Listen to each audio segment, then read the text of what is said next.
Olá, seja bem-vindo a todos a mais uma leitura do nosso Alimento Diário. Nós estamos terminando essa série A Igreja, Coluna e Base da Verdade. O último volume que nós estamos lendo dessa série chama-se A Era dos Sete Espíritos. E estamos lendo a terceira semana, cujo tema é As Coisas que em Breve Devem Acontecer. Nós estamos lendo a terça-feira e hoje nós queremos ler junto com vocês quem é que está entronizado em sua vida. Sempre não esquecemos de lembrar a todos que faça a sua inscrição no canal da Igreja em Camaçari, compartilhe esse vídeo, dê o seu like e apresente a Palavra de Deus para seus conhecidos, amigos, familiares. No tema de hoje, o que nós vamos desfrutar nos mostra João sendo convidado por Deus para receber uma revelação do tempo do fim. Nós temos compartilhado que vivemos o tempo da aurora e isso é revelado pelo apóstolo João. Embora que no começo Deus não tenha mostrado isso para João, mas no final da sua vida, no final do primeiro século, ele revelou isso para João e até hoje nós estamos recebendo essa visão que João recebeu. E quanto mais vemos as coisas que estão acontecendo hoje, mais isso é consolidado e podemos estar percebendo que o tempo está chegando, a aurora está vindo. Então, a Bíblia, irmãos, ele nos mostra 3 servos de Deus que foram muito usados para receber a revelação de Deus. O primeiro deles, nós vimos semanas anteriores, fala de Moisés. Moisés foi convidado por Deus a subir o Monte Sinai e receber as tábuas da lei. Então podemos dizer que Moisés ele recebeu a revelação da economia veterotestamentária de Deus. E ali recebeu toda a revelação do tabernáculo, como é que ele deveria ser conduzido ali no deserto, o que ele deveria fazer. E isso é o que nós chamamos de economia veterotestamentária. No Novo Testamento, apesar de o Senhor ter chamado 12 apóstolos, mas nós vemos que o apóstolo Paulo ele recebeu a revelação da economia de Deus. Quando nós lemos o escrito de Paulo, ficamos bastante claros a ligação que temos do Velho Testamento com o Novo Testamento, né?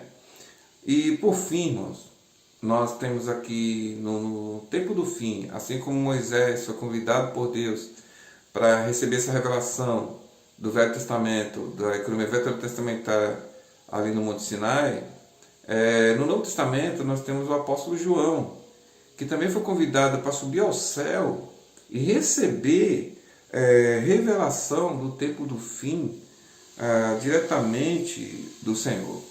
Uma coisa que eu quero frisar aqui, que nós precisamos perceber. Nós não estamos falando de palavras que devem acontecer para o futuro, mas são palavras atuais, são palavras para nós hoje. Hoje, quando nós estamos vendo as coisas que estão acontecendo no mundo, nós percebemos que essa palavra é para hoje, para agora.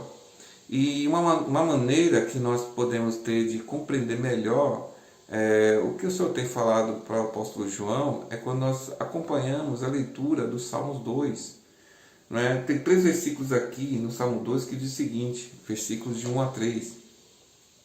Porque se enfurecem os gentios e os povos imaginam coisas vãs, os reis da terra se levantam e os príncipes conspiram contra o Senhor e contra o seu ungido, dizendo: rompamos os seus laços e sacudamos de nós as suas algemas.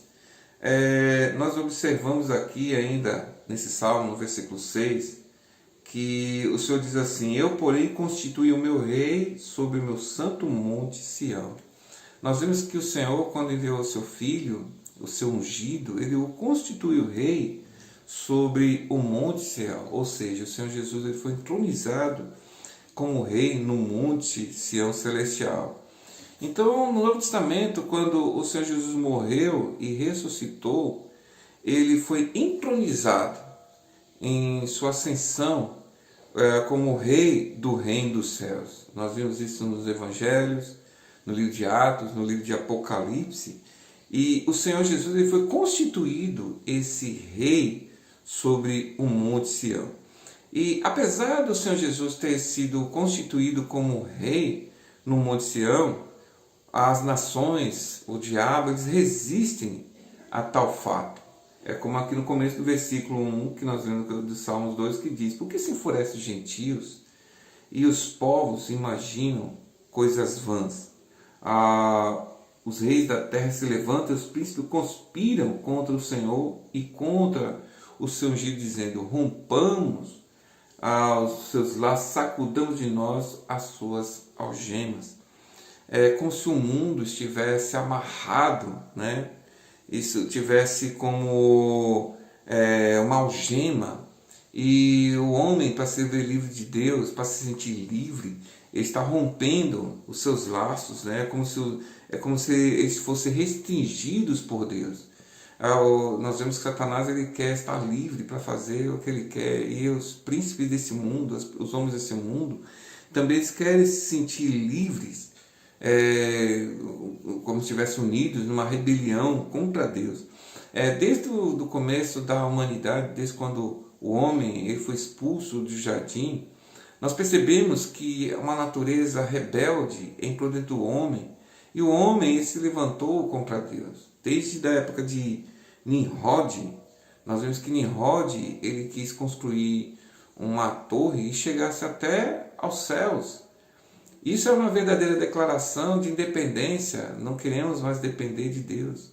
Mas na verdade, irmãos, isso daí foi uma incitação de Satanás. Toda essa origem de rebelião surgiu por meio de Lúcifer, que foi um querubim da guarda, e que se tornou adversário de Deus. E o homem foi induzido a seguir essa linha. Ou seja, desde Nimrod, no capítulo 10 de Gênesis, nós vimos ali que Satanás tem influenciado as nações, levando as nações a seguir essa rebelião.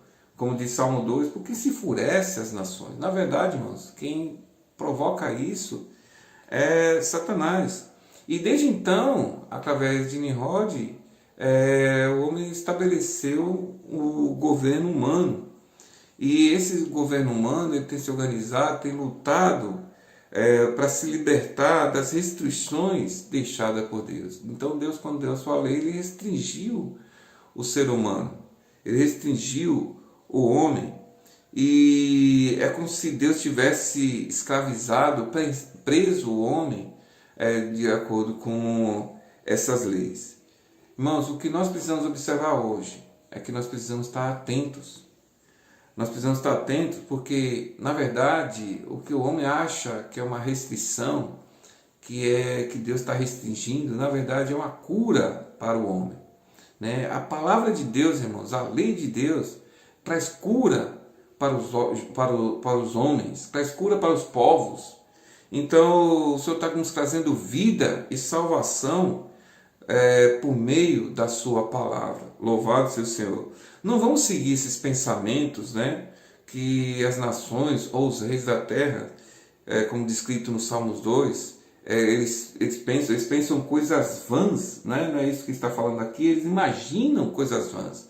Então eles vêm com pensamentos muito justos, realmente, poxa, esse tipo de pensamento, mas na verdade são coisas vãs, contra Deus, como se eles quisessem se libertar de Deus, Deus os restringisse para fazer o que eles mais querem.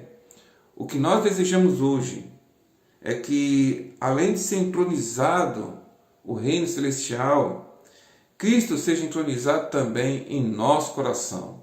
Louvado seja o Senhor. E traga no seu interior também, irmãos, o governo de Deus. Louvado seja o Senhor.